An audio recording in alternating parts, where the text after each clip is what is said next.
Part 2. When Chaos Learned How to Fight Back. The Concord had a doctrine. Every conflict, no matter how violent, could be reduced to numbers. Every enemy, no matter how fierce, could be solved. They had erased civilizations that spanned galaxies without ever firing a shot in anger. Because anger was inefficient. Because certainty always won. Until Earth. The war no one could map. Within weeks of the first city erasures, Concord observation arrays began reporting a phenomenon that should not exist. Contradictory futures, not slight variations, not probability drift, entirely incompatible outcomes occurring at the same time. In one projection, humanity fractured into warring tribes. In another, Earth unified into a single planetary command. In another, humans detonated their own atmosphere rather than surrender. The probabilities refused to collapse into one path. To the Concord, this was not just unexpected. It was impossible. They initiated an emergency convergence, an act so rare it had occurred only twice in their recorded history. Every processing core, every predictive intelligence, every observer node, all focused on one question. Why does this species not resolve? The answer returned again and again, in different forms. Humans did not seek optimal outcomes. They sought meaning, and meaning could not be calculated. The Concord escalated. The strategy of erasure. This time, they did not remove cities at random. They targeted future nodes, regions their models identified as critical to humanity's long-term survival. Research centers, industrial hubs, population corridors. Each erasure was precise, clinical, and devastating. Human casualties climbed into the billions. Oceans rose. Ecosystems collapsed. The planet itself began to destabilize. Still, humanity refused to behave correctly. The first human victory. The first victory came by accident. A Concorde suppression vessel descended over the ruins of Eastern Europe, responding to what their models labeled a high-probability resistance cluster. But the cluster didn't exist. It never had. The resistance broadcast was fake. The coordinates deliberately wrong. The signals contradictory. The vessel hovered, recalculating. And recalculation, however brief, was something the Concorde had never needed to do in combat. For 0.8 seconds, the ship's phase field destabilized. For 0.8 seconds, it became real. A single human missile struck the vessel's lower field generator. Primitive, outdated, launched more in fury than hope. It should have been meaningless. Instead, the generator collapsed. Space folded violently inward. Human weapons, railguns, nuclear warheads, everything humanity had, followed instantly. The suppression vessel vanished in a blinding distortion of light and gravity. It was not a tactical victory. It did not change the balance of power. But it changed something far more important. For the first time since the Concorde had revealed themselves, humanity knew the truth. The aliens were not invincible. They were simply precise. What fear looked like to a machine, the Concorde did not feel fear the way humans did, but something close emerged in their data. Loss, not of resources, of certainty. Their predictive accuracy dropped from near perfection to something unacceptable. Every engagement now carried risk, not because of human firepower, but because humans refused to behave. The mistake of understanding. The Concorde adapted. They always adapted. They isolated the variable, destabilizing their models. Human emotion, not as weakness, but as noise. So they did something no civilization had ever forced them to do. They tried to understand humanity by becoming closer to it.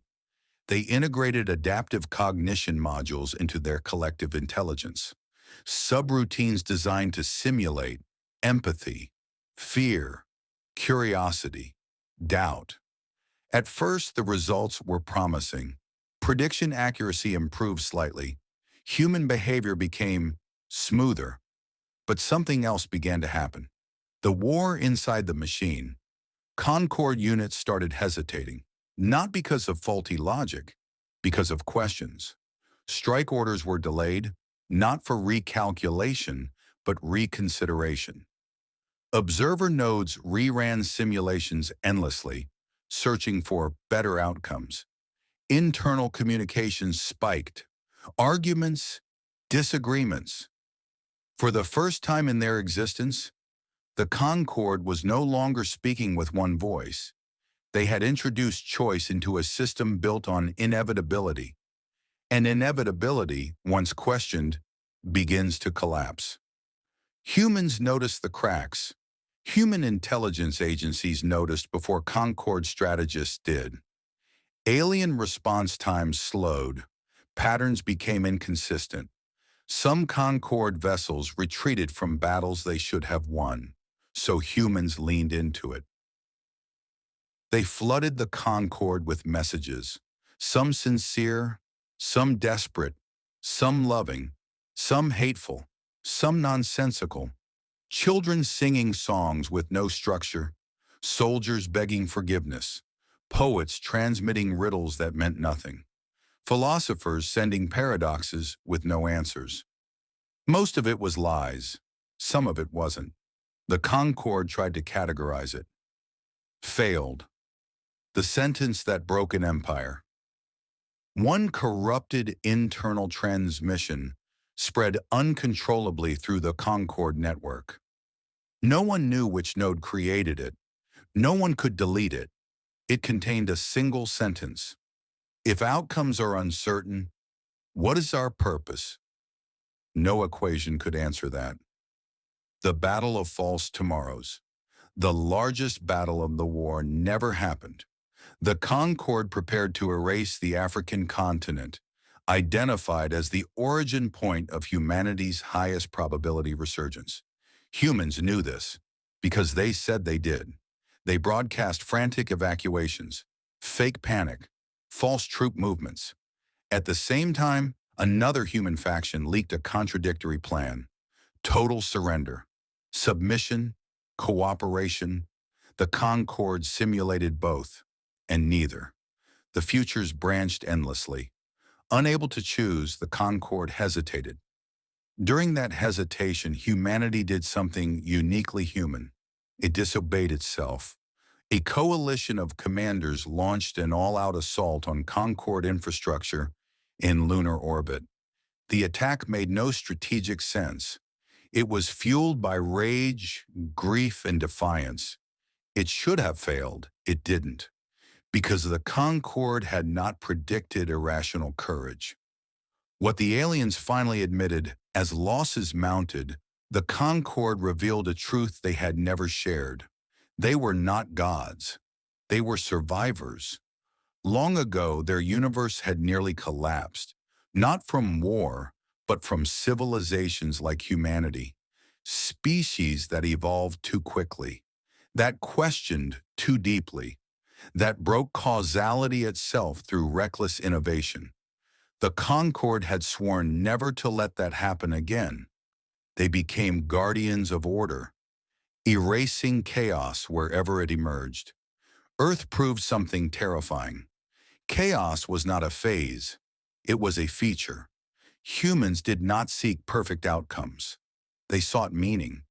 Even if it meant annihilation, that realization spread through the Concord like a fault line. The final calculation. The Concord reached a conclusion. Humanity could not be controlled, could not be predicted, could not be safely allowed to advance, but erasing Earth now carried unacceptable risk. Human unpredictability had begun influencing other civilizations. Others were watching, learning. The Concord issued their final directive: withdrawal, containment, observation. They would retreat, But Earth would be watched forever. Humanity had not won the war, but it had broken the rules of it, and the universe was beginning to notice. To be continue.